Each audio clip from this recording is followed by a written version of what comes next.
Ti ke thënë për Edi Ramën që është mason? As bëhet fjalë fare, se ka mohuar. Se ka mohuar. Jo. Po unë si e mason, kush e mbante aty atë?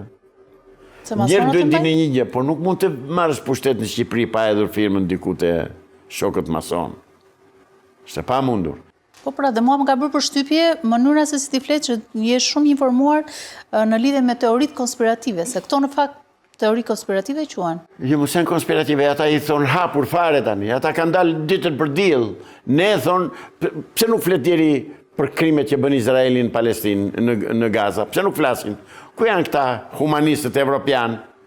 Ku janë si atë po vriten gra dhe fëmijë? Pra, janë masonët ata që duan, që nxisin dhe që i detyrojnë dhe qeverit e vendeve tjera të bëjnë këtë ligj.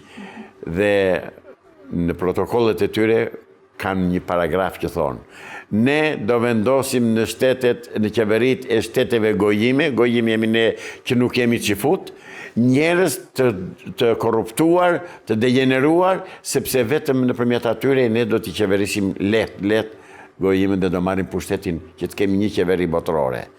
Pra, është ky funksion, është ky mision i tyre, ky plan i tyre që duan të qeverisin botën.